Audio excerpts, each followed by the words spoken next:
Textile industry का संपूर्ण ज्ञान जिस भी आदमी को थोड़ी बहुत भी सीखने की ललक होती है, भूख होती है, इस वीडियो में उसको स्वाद आ जाएगा। ये वीडियो में ना मेरे को भी बड़ा मजा आया है एक्चुअली। हाँ, ये एमबीए कराने वालों को टेक्सटाइल इंडस्ट्री की वो फॉर्मूला फ्रेमवर्क दूंगा। ये आपने कहीं एक जगह पे वो 10 स्ट्रैटेजी इकट्ठी नहीं सुनी होगी। नमस्कार, विवेक बिंद्रा बोल रहा हूँ, फाउंडर एंड सीईओ बड़ा बिजनेस.com। बहुत दुखी रहते थे लोग टेक्सटाइल इंडस्ट्री को लेकर। बहुत लोगों ने बोला कमेंट बॉक्स में टेक्सटाइल पे वीडियो बनाओ, टेक्सटाइल पे वीडियो बनाओ। वापस आ चुका हूं। आज टेक्सटाइल इंडस्ट्री की पूरी बात करूंगा।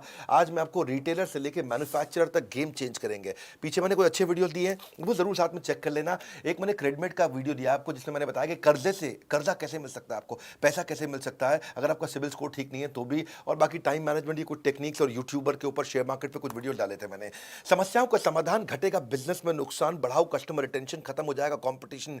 ये ज्ञान बढ़ा देगा आपका नाम, कैसे बेचे सामान कस्टमर केवल याद रखेगा आप ही का नाम। टेक्सटाइल इंडस्ट्री की एमबीए करने वाले हम। रिटेल, कपड़ों का रिटेल, कपड़ों का व्यापारी, ये जो है ना एक कस्टमर का बिजनेस होता है। इसमें आपको दुकान के अंदर, शोरूम में कुछ एंटरटेनमेंट, एक्साइटमेंट रखनी चाहिए, तभी कस्टमर आता है।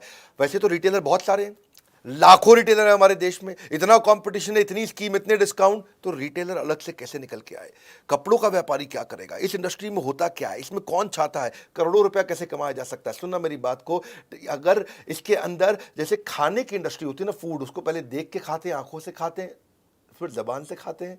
कपड़ों में भी ऐसे ही होता है। हाँ, कपड़ों में भी ऐसे ही होता है। पहले आप कपड़ों को देख करके पहनते हो मन से, उसके बाद एक्चुअली पहनते हो। हाँ, तो शोरूम आपका ऐसा होना चाहिए, कपड़े ऐसे होने चाहिए, देखने में अच्छे लगे। बड़ी ल्यूक्रेटिव इंडस्ट्री है। 10 लाख रिटेलर है आज हमारे देश के अंदर कपड़ों के। और ब्रेक इवन पॉइंट इसका बहुत इजी है, आसानी से अचीव हो सकता है। अगर 50% एफिशिएंसी पे भी करें तो ब्रेक इवन तुरंत मिल जाता है आपको इसमें। छोटा रिटेलर भी इसमें लॉस नहीं करता, लेकिन अगर ठीक से चलाए तो। हाँ, आपका रोटी कपड़ा मकान नेसेसिटी है, रिसेशन प्रूफ बिजनेस है। थोड़ा सा भी अगर आपने चेंज होते हुए फैशन को रिस्पॉन्ड कर लिया, छा जाओगे। 10 स्ट्रैटेजी दे रहा हूं। पहला, रिटेल के अंदर सेल्स नहीं होती है। कपड़ों के शोरूम में भी सेल्स नहीं है, परचेज सेल्स है। हाँ, क्या मतलब हुआ इसका? इसमें ना सारा गेम परचेज में है। परचेज, आपको क्या ब्रांड लेना है, क्या डिजाइन लेना है, कौन सी सीजन में चलेगा, किस प्राइस का चलेगा, गेम सारा परचेज में है। जितने भी मैंने कपड़ों के शोरूम देखे हैं, वहां सारी गड़बड़ तभी होती है जब उनके पास गलत माल पड़ा होता है। रिटेलर को एग्जीबिशन जाना चाहिए, एग्जीबिशन में जाकर के स्टडी करना चाहिए मार्केट क्या ले रही है। ऐसा नहीं कि आपको जो आकर के स्कीम दे गया है, जो आपको आके मिठाई का डब्बा देगा, भैया ये कपड़े ले लो हमारे बहुत बढ़िया, ऐसे बहुत सारे एजेंट्स आएंगे बीच में, वहीं सारा गेम खराब होता है। परचेज सीख लो पहले क्या होता है, परचेज करते कैसे हैं, फैशन और रेलेवेंसी के हिसाब से, पब्लिक डिमांड, ट्रेंड्स और रेलेवेंट स्टॉक के हिसाब से हमारे को लेना है। परचेज लाइफलाइन है, बाय राइट सेल राइट। सही खरीदा आसानी से अपने आप बिक जाता है। प्रॉब्लम क्या हो जाती है, मेन मुद्दा क्या है धंधे के अंदर, जब आप गलत माल लेके रख लेते हो तो इन्वेंट्री बढ़ जाती है, माल पुराना होता है, कपड़ा पुराना होता ही फैशन बदलते बिकना बंद हो जाता है। जब बिकना बंद हुआ तो गेम ओवर हो जाता है, क्योंकि रॉन्ग बाइक आपने, आपका अनस्टोल्ड स्टॉक मतलब आपका कैश फंस गया है। इतने दिन से कपड़े पड़े हुए हैं, मक्खी मार रहे हो आप, बिक नहीं रहे हैं, कैश आपका फंस गया है। ब्रांड जल्दी बिकते हैं, फटाफट बिकते हैं, स्कीम के चक्कर में मत आना। डेड स्टॉक हो रहा है तो तुरंत निकाल दो उसको। वाई एनालिसिस करो, मेरे साथ ऐसा क्यों हो रहा है, क्या मैं गलत डिज़ाइन ले रहा हूँ, क्या मैं महंगा या बहुत सस्ता ले रहा हूँ, क्या मेरा सेल्समैन ठीक नहीं है, या मैं डिस्प्ले अच्छे से नहीं कर पा रहा। बेसिकली यही 4 प्रॉब्लम होती हैं, डिज़ाइन की, प्राइस की, सेल्समैन की और डिस्प्ले की। ये 4 चीज़ें ध्यान रखनी अपने ज़रूरी है।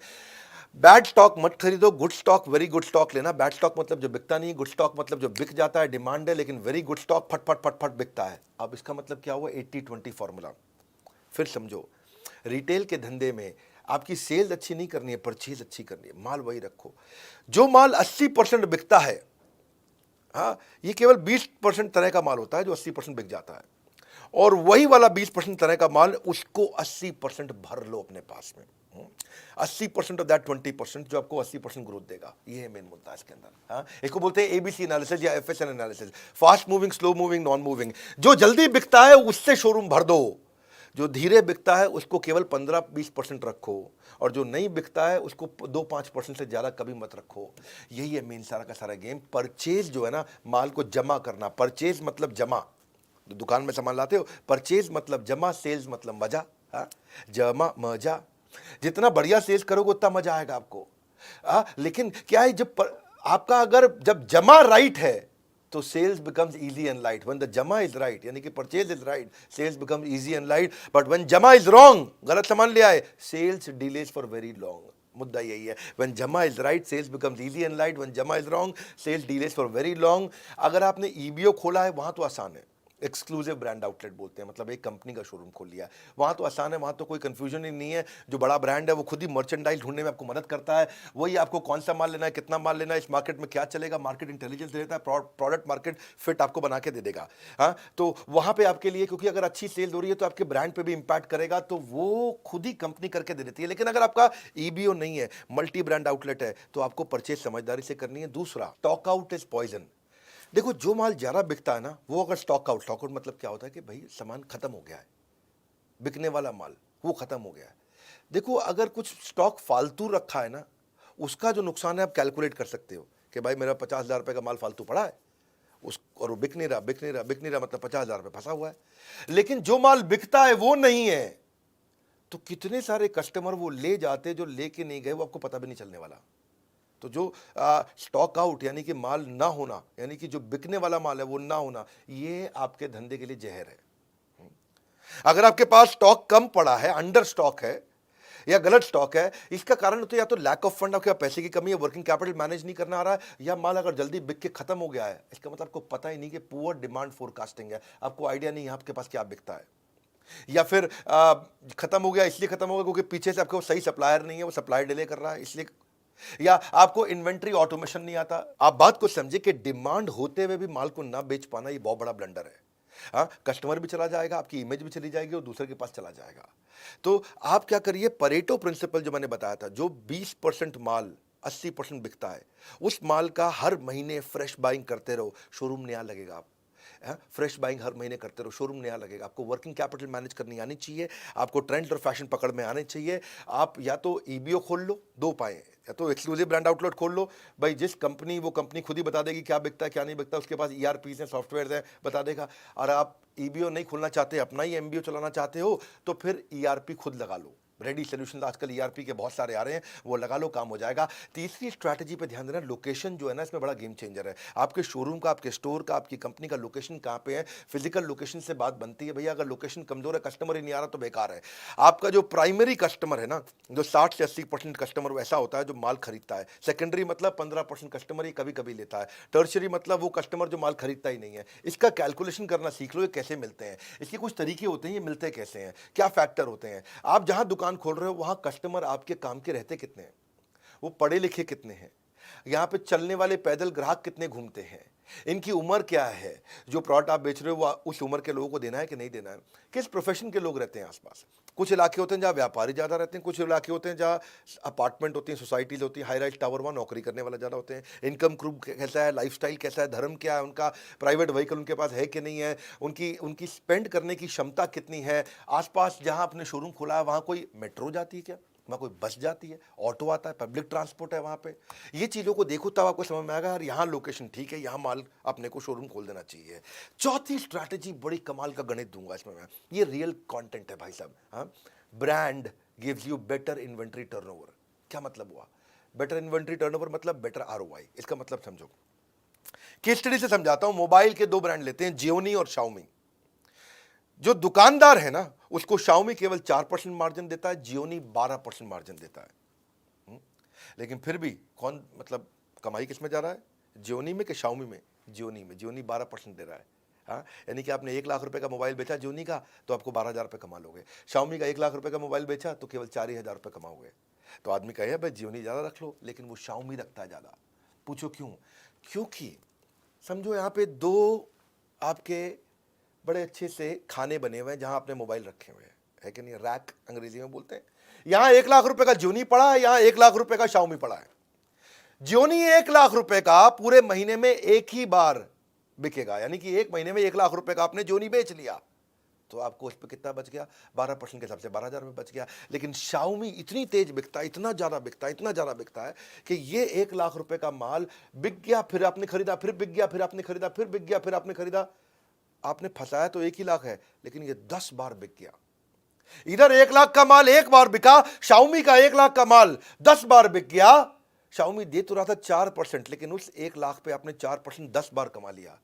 यानी कि आपने यहाँ 40,000 रुपये कमाया और यहाँ आपने 1 लाख पे केवल 12% देखने में अच्छा था, पर ये एक ही बार बिका तो आपने 12,000 कमाया। तो इस 1 लाख पे अपने महीने में 12,000 रुपये कमाया, इस 1 लाख पे महीने में आपने 40,000 रुपये कमाया, क्योंकि माल 1 ही लाख का रखा था, बिक रहा है आ रहा है, बिक रहा है जा रहा है। आप तो 1 ही लाख का माल फंसाते हो ना, अपना पैसा तो 1 ही लाख फंसाया दोनों जगह पे आपने, पर ये कम बार बिका जियोनी, तो यानी कि एक बार बिकने पे आपको 12,000 कमा के दिया, 10 बार 1 लाख का माल बिकने के कारण आपको 40,000 रुपये कमा के दिया। इसको बोलते हैं आरओआई। इसका मतलब क्या भैया? मतलब ये है कि अगर आप अच्छा ब्रांड रखोगे तो वो आपका ब्रांड बना देगा, और लोकल आइटम रखोगे तो आपको भी जिंदगी भर लोकल बनाए रखेगा। माल वो रखो जो अपने आप बिकता हो, मार्जिन थोड़ा माटा कम भी हो तो भी चल जाता है, आप आरओआई बहुत अच्छी कमा लेते हो, बहुत बढ़िया कर लेते हो। इसमें ना आप, मैं साधारण भाषा में समझाना पसंद करता हूँ। ये जोनी शाओमी के आइडिया से आपको समझ में आ गया होगा। कपड़ों में मामले में भी ना, कोई लोकल लल्लू लाल कपड़ा मत रखो, ठीक ब्रांड का कपड़ा रखोगे। हाँ, लल्लू लाल हो सकता है आपको 50% मार्जिन दे दे, ब्रांड आपको 30% मार्जिन दे, पर आप ब्रांड में ज़्यादा कमा जाओगे, जल्दी जल्दी बिकता है। हाँ, स्टॉक बहुत तेज घूमता है। और ये अगर फंसा रह गया ना आपका, जियोनी फंसा रह गया, तो जियोनी 3G था, टेक्नोलॉजी 4G आ गई, मोबाइल बेकार हो गया। भाई उसका रैम कम था और नया रैम आ गए, ज्यादा रैम वाले मोबाइल आ गए, टेक्नोलॉजी बेकार हो गई, मोबाइल बेकार हो गया। पड़े पड़े मोबाइल पुराना बेकार हो जाएगा, आपकी जिंदगी बेकार हो जाएगा। आपका भाई क्या हो गया, क्या करूं, फंस गया मैं, मक्खी मार रहा हूं उसके बैठ के। एक और फॉर्मूला समझो आप, इसको बोलते हैं stock rotation formula. Stock rotation formula क्या है, इसे समझ में आ जाएगी आपको बात। अगर आप बिल्कुल पढ़े लिखे नहीं हो ना, तो भी ये फॉर्मूला समझ में आ जाएगा आपको। हाँ, मैथमेटिक्स तो छोड़ो, अगर आपने खाली 10वीं छोड़ो, 8वीं छोड़ो, 5वीं तक पढ़ाई करिए, इतना ईजी कर दूंगा। सेल्स अपॉन स्टॉक का मतलब क्या है? आपने सेल्स करी 2 करोड़ की और माल आपने 1 करोड़ का खरीदा, यानी कि साल के एंड में आपके पास 1 करोड़ का माल बचा, लेकिन साल के एंड तक आपने सेल 2 करोड़ की कर दी। कैसे करी होगी? ऐसी करी ना कि भाई माल गया आया गया आया, तो आपने माल आपने 2 बार मंगा लिया। तो आपका जो फंसा था 1 ही करोड़ फंसा था, लेकिन माल आपने 2 बार बेच दिया।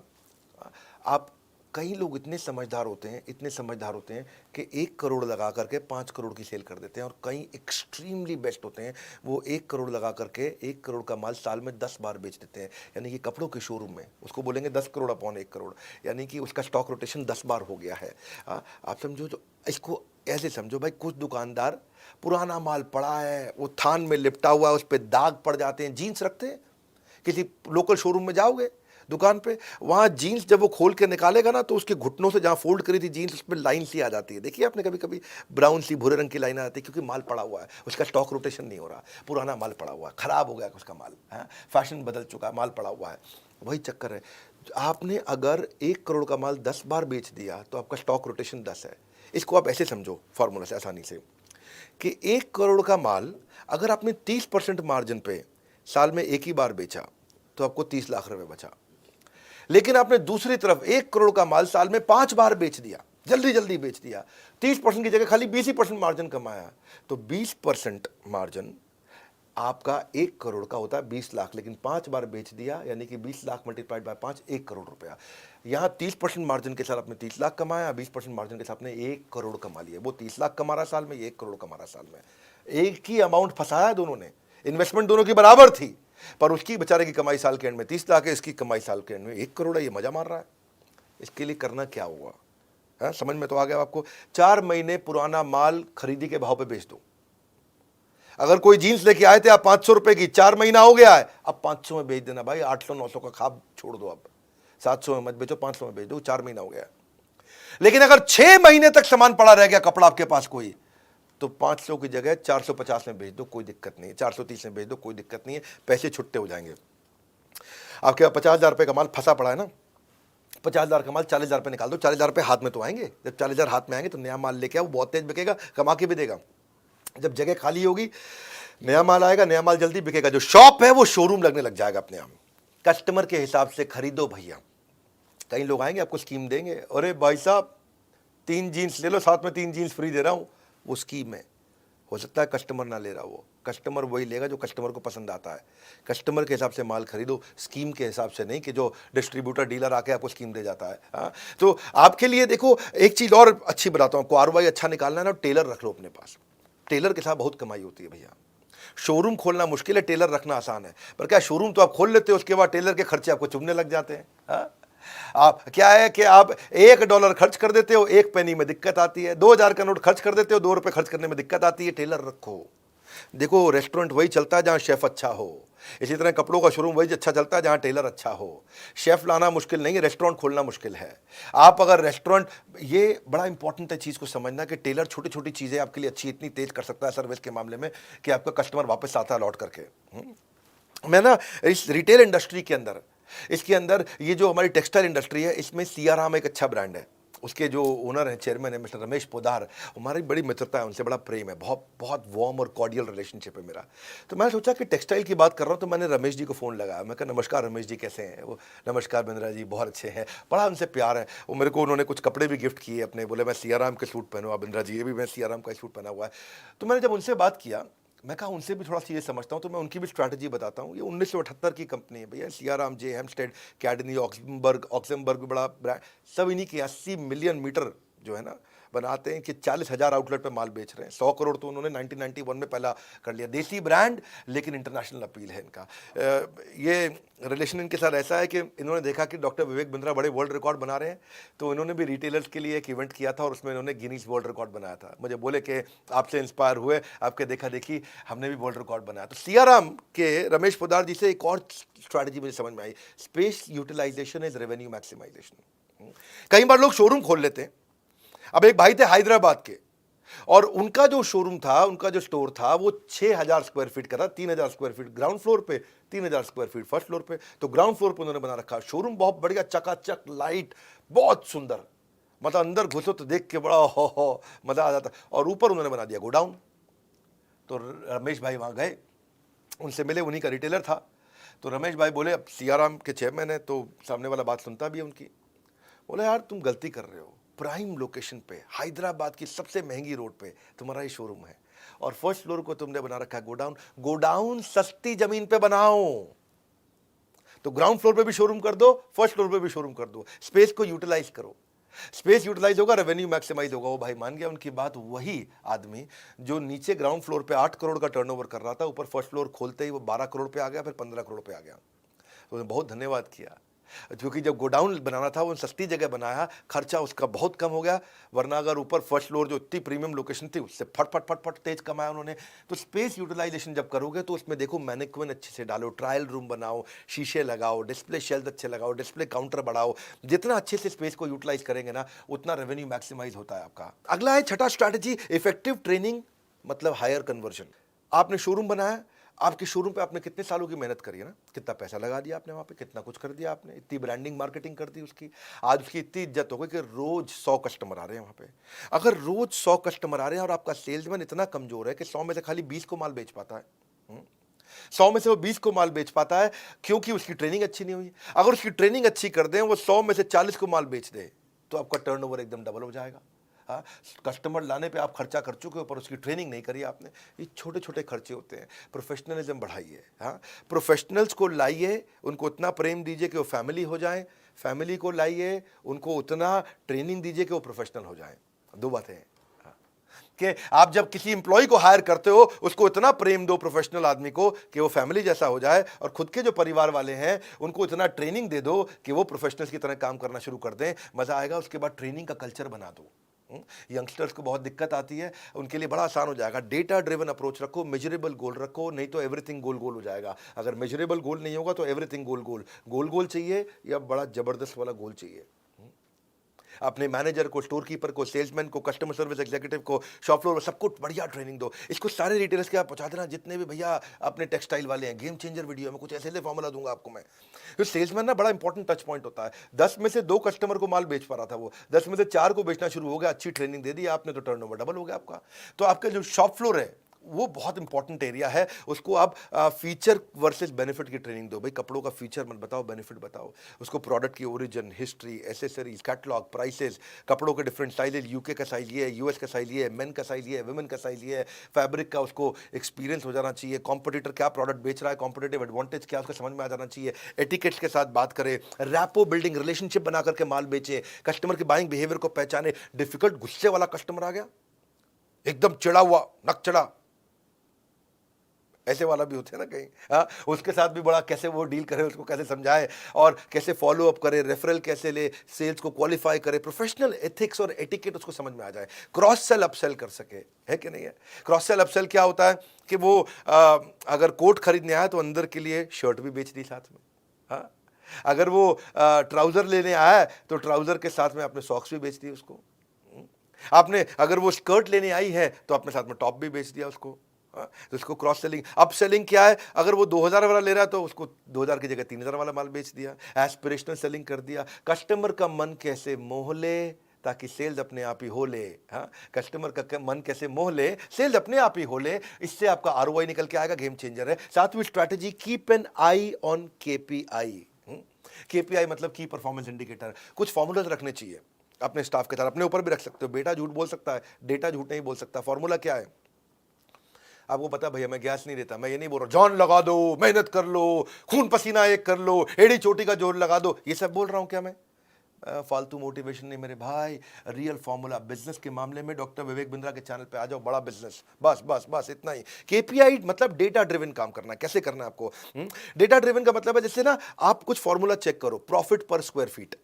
अगर आपका 1000 स्क्वायर फीट का शोरूम है, आपका 1 लाख रुपए का प्रॉफिट हो रहा है, तो 1 लाख को 1000 से डिवाइड कर दो, आपको पता चल जाएगा प्रॉफिट पर स्क्वायर फीट कितना आ रहा है। फिर वो बेंचमार्क से उसको इंप्रूव करो। एवरेज ट्रांजैक्शन वैल्यू, जितने लोग आ रहे हैं, मेरा नाई है ना, बाल काटने आता था मेरे, उसके यहाँ एवरेज ट्रांजैक्शन वैल्यू जो थी 200 रुपए की थी। मैंने उसको बताया कैसे कॉम्बो बना दे और average transaction value, average order value को 500 रुपया कर दे। उसने कॉम्बो बनाना शुरू किए। जो कस्टमर बढ़ाना मुश्किल है, लेकिन उसी कस्टमर से ज़्यादा पैसा लेना आसान है। तो 200 में जो बाल काटता था, शेव करता था, उसने बोला मैं मसाज के साथ में बाल भी फ्री कर रहा हूँ काटना, शेव भी फ्री कर रहा हूँ, ये भी कर रहा हूँ। तो लोग जो है ना, उसने, मैंने उसको बताया कि ऐसा करो, सेल्फी ले ले यार, एक थीम उसको दिया, वो बहुत चल गया उसको, भाई मज़ा आ गया, है कि नहीं। लोगों ने वो 200 की जगह 500 का माल लेना शुरू कर दिया। इसको बोलते हैं एवरेज ट्रांजैक्शन वैल्यू। हाँ, ऐसे ही आप लीड कन्वर्जन, कि भाई जितना कस्टमर आ रहा है कितने को बेच पा रहा है, पिछले महीने से ज़्यादा रेवेन्यू करके देखा, ये भी केपीआई हो गया, की performance indicator. Upsell cross sell कितना कर रहा है। हाँ, एवरेज सेल्स साइकिल टाइम, मतलब ये कस्टमर को कितनी देर में बेचता है। हाँ, कई सेल्समैन होते हैं, वो उसके पास कस्टमर आया 15 मिनट में बेच देते हैं। कई सेल्समैन होते हैं, उसके पास कस्टमर आया 1 घंटा सब खोल के बैठ जाता है, ये भी देख लो, ये भी देख लो, ये भी देख लो। कस्टमर कंफ्यूज, गोल चक्कर होता रहता है। साइड में अमेजोन खोलता है और वो अपनी मम्मी को बोले मम्मी यहाँ से ले लेंगे, माल भी नहीं बिकता, है कि नहीं है। और बिकता भी तो ये 1.5 घंटे बाद जाके बिकता है। इसको क्या बोलते हैं? Average handling time, AHT। तो ये भी देखो कौन एम्प्लॉय ज़्यादा टाइम लगा रहा है। Average profit margin on sales, कौन डिस्काउंट ज़्यादा दे देता है, पूरे मार्जिन पे बेच रहा है कि नहीं बेच रहा। ये सेल्स पर रिप्रेजेंटेटिव, अगर आपकी 1 लाख की सेल हुई है और आपने पास 10 आपके पास एम्प्लॉय है, सेल्समैन है, तो मतलब ऑन एन एवरेज एक आदमी 10,000 रुपये की सेल करता है। तो जो 10,000 से ज़्यादा की करता है उसकी ताली बजा दो, जो 10,000 से कम की करता है उसकी ट्रेनिंग कर दो। ये कुछ बढ़िया बढ़िया KPIs होते हैं। सेल्स पर एम्प्लॉय निकाल लो, एम्प्लॉय टू कस्टमर रेशियो निकाल लो। हाँ, कि भाई आपने इससे ये बड़ा फायदा है एम्प्लॉय टू कस्टमर रेशियो, कि अगर आपके पास रोज 1000 कस्टमर आ रहे हैं और 10 सेल्समैन हैं, तो आपने निकाल लिया भैया कि मैं 100 कस्टमर पे एक सेल्समैन दिन भर में लगाता हूं। जब फेस्टिवल का टाइम आता है, 1000 कस्टमर की जगह 3000 कस्टमर हो जाते हैं, तो आपको पता चल जाएगा कि भाई मुझे एक महीने के लिए 10 की जगह 30 आदमी करने पड़ेंगे, क्योंकि आपका एम्प्लॉय टू कस्टमर रेशियो निकल गया। हाँ, कस्टमर कितने दिन तक आपके साथ ट्रांजैक्शन करता है, क्योंकि कस्टमर रिपीट कस्टमर बन रहा है कि नहीं, लॉयल कस्टमर बन रहा है कि नहीं, प्रमोटर एडवोकेट बन रहा है कि नहीं बन रहा। क्योंकि ये भी बड़ा इंपॉर्टेंट फॉर्मूला है। रिटेंशन रेट, कितना कस्टमर रिटेन हो रहा है। रेफरल रेट, कितना कस्टमर आया और कितने को नए साथ में लेकर के आया, रेफरल किया उसने। क्योंकि KPI जब आप कर देते हो तो इससे आप एम्प्लॉयज को अकाउंटेबल कर लेते हो। एम्प्लॉयज अपने आप काम करते हैं, आपकी प्रेजेंस के बिना काम करते हैं। आप जो है वृंदावन में बैठ करके कीर्तन कर रहे हो, भगवान का जप कर रहे हो, या दुबई के बीच पे लेमनेड पी रहे हो, पीछे से धंधा अपने आप चल रहा है, क्योंकि आपने फॉर्मूला लगा के सबको मेजर करना शुरू कर दिया। लोग ऑर्गेनाइजेशन की प्रायोरिटीज को समझ जाते हैं, आपके एम्प्लॉय रिस्पॉन्सिबल होते हैं, बड़ी क्लैरिटी मिल जाती है उनको, इंडिविजुअल परफॉर्मेंस अच्छी होने लग जाती है। तो ये KPI था। 8वीं स्ट्रैटेजी है फिजिटल। फिजिटल मतलब फिजिकल शोरूम के साथ डिजिटल भी जाओ। बाइंग बिहेवियर बदल रहा है, इंफॉर्मेशन एज है, सब कुछ इंटरनेट पे दिख रहा है, सब कुछ इंटरनेट पे चल रहा है। पहले लोग टच फील करते थे, अब इंटरनेट से खरीद लेते हैं। तो आप डिजिटल भी हो जाओ साथ साथ। डिजिटल होने में घबराने की कोई जरूरत नहीं है, एक्सटेंशन है फिजिकल स्टोर का। आपको पूरे देश में जाने की जरूरत नहीं, आप डिजिटल तुरंत फटाफट पहुंच जाते हो। आप होम डिलीवरी दे सकते हो, सर्विस का एक्सटेंशन है वो। हमारे ना बड़े सारे कोर्सेज हैं कि एक फिजिकल बिजनेस को डिजिटल बनाने के लिए, WhatsApp marketing, digital marketing, Facebook marketing, e commerce marketing, email marketing. बस आपने ये सब सीख लिया, व्हाट्सएप मार्केटिंग आपने सीख लिया, तो आप कस्टमर को प्रोडक्ट भी भेज दोगे, उसको प्राइस भी बता दोगे, उससे परचेज भी करा लोगे, उससे पेमेंट भी करा लोगे और अपना प्रॉफिट भी कमा लोगे। बड़ा आसान है, तो वो मुश्किल नहीं है। आपके प्रोडक्ट में आएगी विजिबिलिटी, जैसे प्रोडक्ट की डिजिटल बढ़ेगी विजिबिलिटी, आपके धंधे में आ जाएगी स्केलेबिलिटी। आसान है ये। आप अपना गूगल पे, फेसबुक पे, सोशल मीडिया पे, आप आजकल गूगल की लिस्टिंग, बिजनेस लिस्टिंग बहुत होती है कि नाम, एड्रेस, फ़ोन नंबर डाला, अपना विजुअल कंटेंट सारा डाल दिया, भाई मेरे पास ये कपड़े हैं, आपको रिव्यूज़ देने शुरू कर दिए, एकदम बात बनेगी। आपका लोगो वोगो डाल दो वहाँ पे, सब काम हो जाएगा, कस्टमर रिव्यू देने लग जाता है आपको। इससे आपको लीड्स मिलेगी, विजिबिलिटी मिलेगी, डिस्प्ले मिलेगा, बहुत अच्छा है ये। आपके मार्जिन अपने आप बढ़ जाते हैं, बीच में सारे इंटरमीडिएरी खत्म हो गए, इसको कमीशन दो, उसको कमीशन दो, कुछ नहीं, सीधा कस्टमर को माल बेचो, 365 दिन आप बेच सकते हो, क्योंकि इंटरनेट तो आपका रात को भी चलता है, दिन में भी चलता है। शोरूम तो आपका खाली दिन में खुलता है, इंटरनेट तो आपका रात को 2 बजे भी इंटरनेट पे दुकान खुली है, आपकी दुकान इंटरनेट पे सुबह 4 बजे भी खुली है, 26 जनवरी पे भी खुली है, 15 अगस्त को भी खुली है। इंटरनेट पे तो आपकी दुकान हर समय खुली हुई है। तो इसको सीखो आकर के, हमारे भी कोर्सेज हैं बहुत सारे, इसके ऊपर आप ज्वाइन कर सकते हो बोर्ड लाइन नंबर पे फ़ोन करके। बहरहाल, नौवीं स्ट्रैटेजी, अगर आपको ईबीओ का मतलब क्या है? ईबीओ मतलब एक्सक्लूसिव ब्रांड आउटलेट। इसमें आपकी मेहनत कम है, ब्रांड की मेहनत ज़्यादा है, वो सारे आपकी मदद करते हैं। मान लो आपने कोई भी ब्रांड उठा लो, अभी सीआरएम की बात कर लेते हैं, सीआरएम का ब्रांड उठा लो, उसके अपने लॉयल कस्टमर हैं, उसकी अपनी बहुत बड़ी विजिबिलिटी है, उसका अपना प्रूवन एक क्वालिटी और कमर्शियल वायबिलिटी है, और आपको बड़ी अच्छी प्रीमियम अपील है उसकी। ब्रांड का अपना एक विजन होता है, उसकी अपनी लॉन्ग टर्म स्ट्रैटेजी होती है, उसके अपने ग्रोथ प्लान होते हैं, उसके बाद अपने मार्केटिंग के बजट होते हैं। आप थोड़ी कर सकते हो सारे बॉलीवुड वाले को ला दो। हमने अगर सीआरएम का एग्जांपल लिया, तो उन्होंने आजकल दीपिका पादुकोण के हस्बैंड को अपना ब्रांड एम्बेसडर बना रखा है, और अब वो आएगा अपना आकर के, वो तो पता ही आपको रंगीन कपड़े पहनता है। तो अब आप तो नहीं, आप दीपिका पादुकोण को या उसके हस्बैंड को ला सकते हो आसानी से, कोई आप तो दुकानदार हो। तो ईबीओ भी आप ट्राई कर सकते हो, ईबीओ बड़ा अच्छा ऑप्शन है। और रणवीर सिंह नाम है उसका, मैं नाम भूल जाता हूँ, मैं बॉलीवुड कम देखता हूँ। तो वो जो है, आप उसको, आपको तो खर्चा नहीं करना है, ब्रांड अपने आप खर्चा करता है, ब्रांड का आपको सपोर्ट मिल जाता है, ब्रांड आपको प्रॉपर्टी सिलेक्शन करा देगा, आपको रेंट नेगोशिएट करा देगा लैंडलॉर्ड से।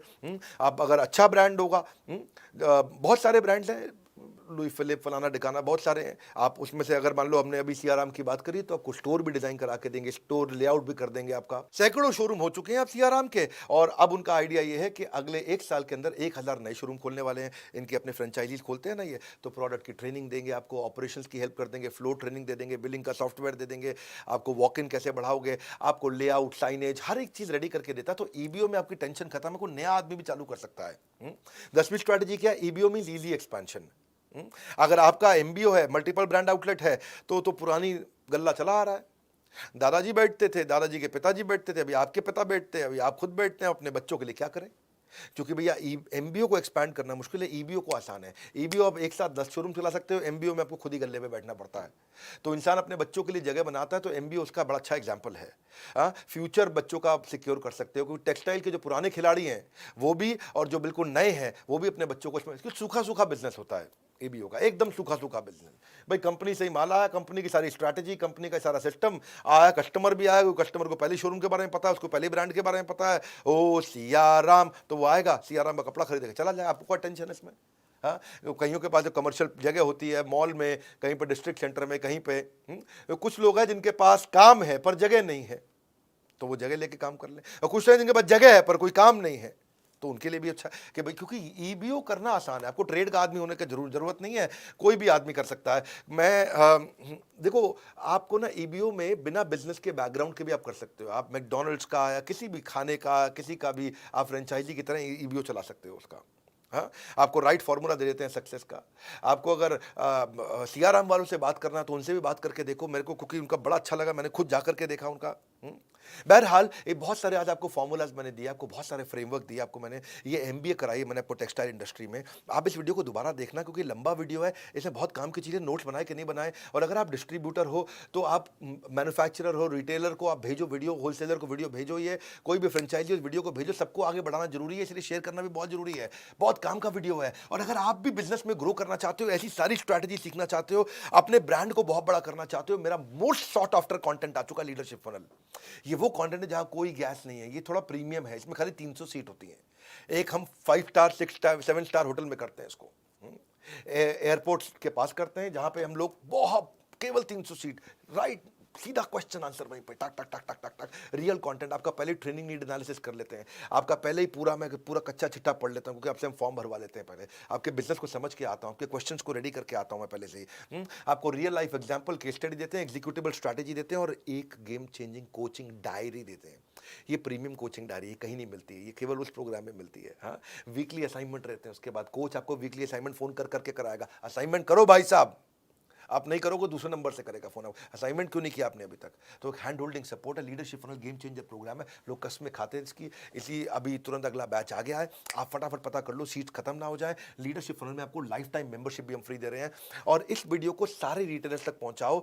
पता नहीं फ्री कंटेंट से किसकी कितनी मदद हो जाए, बड़े गेम चेंजिंग इसमें स्ट्रैटेजीज है। हमारे साथ जुड़े रहने के लिए, इस वीडियो को शेयर करने के लिए, लीडरशिप फनल के लिए फोन करके पता लगाने के लिए आप सबका हृदय की गहराई से प्रेम पूर्वक बहुत बहुत